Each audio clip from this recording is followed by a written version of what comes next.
Land of tigers Tadoba national park को इस नाम से भी जाना जाता है, जो महाराष्ट्र के चंद्रपुर जिले में पड़ता है। अनुमान है कि यहाँ 100 से ज्यादा बाघ रहते हैं।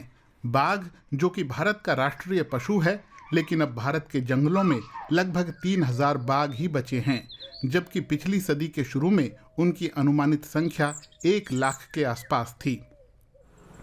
दुनिया भर में जंगल और वन्य जीव सिमटते जा रहे हैं, लेकिन इकोलॉजिस्ट अनिरुद्ध चाऊ जी बताते हैं कि ताड़ोबा में वन विभाग ने इसका बढ़िया समाधान खोजा है, इको टूरिज्म।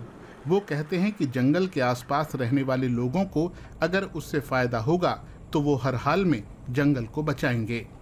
आज हम देखते हैं जहाँ पे इको टूरिज्म चलता है, वहाँ पे लोग आग नहीं लगने देते हैं, वहाँ पे मवेशी नहीं चरने देते, और वहाँ पे और एक देखा जाएगा कि गलत चीज़ें जैसे सैंड माइनिंग हो या पोचिंग हो, वो सब उस एरिया से बंद हो जाता है।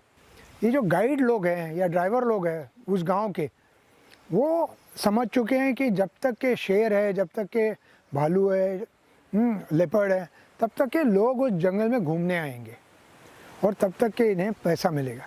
जिस दिन शेर, भालू और ये सब जानवर ख़त्म हो जाते हैं, जंगल के प्राणी नष्ट हो जाते हैं, टूरिस्ट आना बंद हो जाएगा और फिर इन्हें रोज़गार भी नहीं मिलेगा। ताड़ोबा नेशनल पार्क में ही एक ट्रेनिंग सेंटर बना है। यहाँ स्थानीय लोगों को कई तरह की प्रोफेशनल ट्रेनिंग दी जाती है। यहाँ पर सैलानियों के ठहरने का इंतजाम भी है। साथ ही यहाँ पर एक एडवेंचर पार्क भी है, जहाँ आप कई तरह की एक्टिविटीज कर सकते हैं। इस सेंटर की वजह से बहुत से स्थानीय आदिवासियों को रोजगार मिला है। पहले नौकरी नहीं थी, मैं कहीं काम नहीं कर रही थी।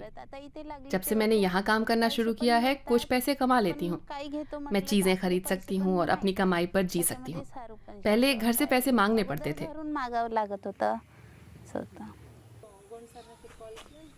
ताड़ोबा में ज्यादातर लोग बाघ देखने आते हैं। स्थानीय गाइड पर्यटकों को जंगल सफारी पर ले जाते हैं। यहाँ वन विभाग ने एक और बदलाव किया है।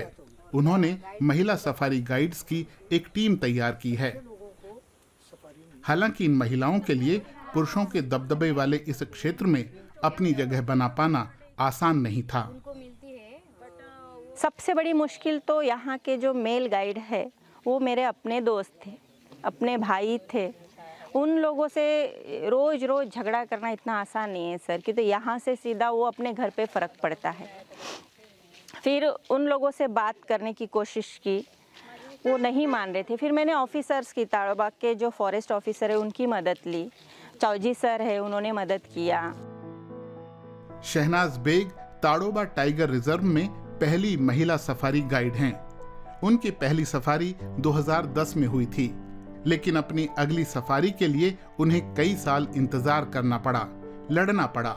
लेकिन उन्होंने हिम्मत नहीं हारी, ट्रेनिंग ली, इम्तिहान दिया और सफारी गाइड बनकर दिखाया। शहनाज बेग ने कई और महिलाओं के लिए भी रास्ता बनाया। मेरे हस्बैंड भी यहीं पे काम करते हैं एज ए ड्राइवर करके, तो उनके साथ मैं 1-2 बार सफारी में गई थी। और सफारी जाने के बाद मुझे जंगल का एकदम क्रेज़ हो गया। मुझे बहुत पसंद आने लगा जंगल सफारी करना, एनिमल्स देखना, नए नए लोगों के साथ बात करना। क्योंकि कोई भी जॉब में हर रोज़ कोई नया नहीं मिलेगा हमें बात करने के लिए, लेकिन यहाँ पे जो है हर रोज़ एक नए लोगों से बात करना, नया एक्सपीरियंस लेना, ये सब कुछ यहीं पे मिलेगा। पहले मेरे पास कोई भी रोज़गार नहीं था यहाँ पे, कुछ भी नहीं, कि हाउसवाइफ थी। इसके बाद जो आमदनी मिलती थी इस गाइड से, तो घर खर्चा अच्छे से अभी मेंटेन हो रहा है, अच्छे से अभी चल रहा है घर।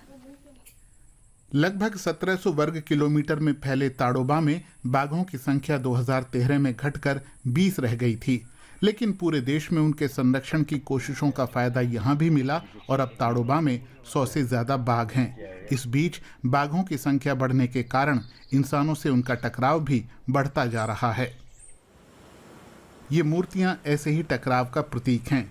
ताड़ोबा के जंगल में जिस जगह पर बाघ के हमले में किसी की जान जाती है, वहां अक्सर ऐसी मूर्तियां बना दी जाती हैं। यहाँ हुए हमले में एक इंसान और उसका कुत्ता मारा गया था। फिर भी स्थानीय लोग बाघों से नफरत नहीं करते, उन्हें पूजते हैं। टॉलरेंस जो कहते हैं हम लोग, ये टॉलरेंस का हाईएस्ट एग्जाम्पल है।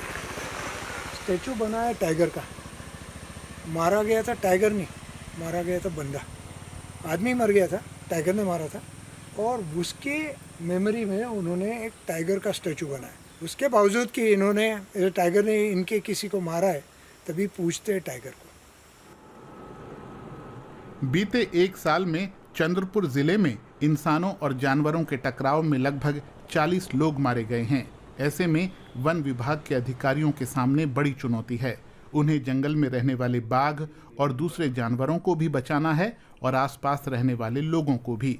इसमें स्थानीय लोगों की भागीदारी बहुत अहम है।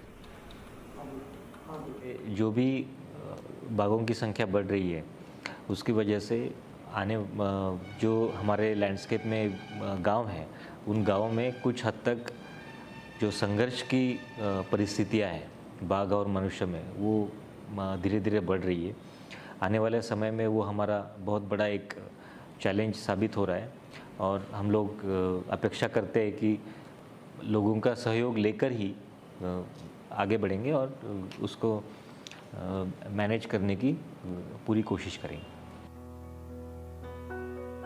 ताड़ोबा जंगल में और उसके आसपास बसे 80 गांवों में लगभग 1,30,000 लोग रहते हैं।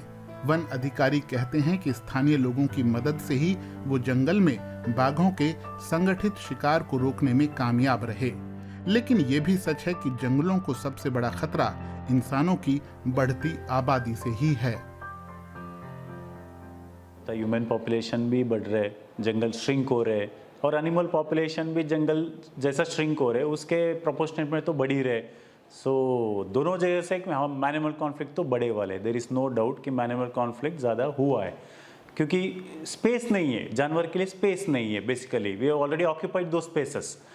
तो अभी इसके लिए हमने क्या किया, अभी थोड़ा सा एडिशनल स्पेस क्रिएट करने के लिए कुछ एंक्रोचमेंट्स रहेगा जंगल में, वो भी हम ये कर रहे हैं। लोगों को इन्वॉल्व कर रहे हैं जंगल के प्रोटेक्शन में, तो उसको बताते कम्युनिटी इन्वॉल्वमेंट करके नाम देते हैं हम लोग, माने कि कम्युनिटी को इन्वॉल्व करना हमारे कंजर्वेशन में। गुरु प्रसाद ने ताड़ोबा में महिला सफारी गाइड्स को भी काफी मदद दी। अब वो जिस तरह से काम कर रही हैं, उसे देखकर उन्हें खुशी होती है। People who are going they are appreciating women guide. Basically gents से तो वीमेन लोग अच्छे बात करते, अच्छे माहिती देते, टाइम पे आते, उनका बिहेवियर भी अच्छा है, दे फील कंफर्टेबल, एंड वो तो it's a positive sign for us actually. Women empowerment इसी से होते हैं, और उनका कॉन्फिडेंस देख के तो ऑब्वियसली हमको लगता है कि हाँ, कहीं पर तो women want to get involved in all these things. That's a positive sign. Tadoba में अब शाम होने वाली है। काम के बाद शहनाज अब घर की जिम्मेदारियों को निपटा रही हैं। उनका दिन वाकई लंबा और थका देने वाला होता है, लेकिन उन्हें इससे कोई समस्या नहीं है। वो कहती हैं कि इस काम से न सिर्फ उनके घर की आर्थिक स्थिति बेहतर हुई है, बल्कि इस काम ने उन्हें खुद को साबित करने का मौका भी दिया है। जैसे कि मराठी में बोलते हैं चूल, चूल बोले तो खाना बनाने का मशीन, और मूल यानी बच्चे पैदा करने की मशीन। ये दौर था जब से ये काम पे जब से हम लगे हैं सर, उसके आगे भी दुनिया हमको दिखी है कि सिर्फ खाना बनाने की मशीन या बच्चे पैदा करने की मशीन नहीं, उसके अलावा भी दुनिया में है जो लेडीज जी सकती है, अपने परिवार को लेकर जी सकती है सर। ये बदलाव हुआ है। जंगल के लिए रात में भी खतरे कम नहीं होते, इसलिए अनिरुद्ध चाऊ जी हमेशा टॉर्च अपने साथ रखते हैं ताकि कहीं कुछ गड़बड़ दिखे तो उसे रोका जा सके।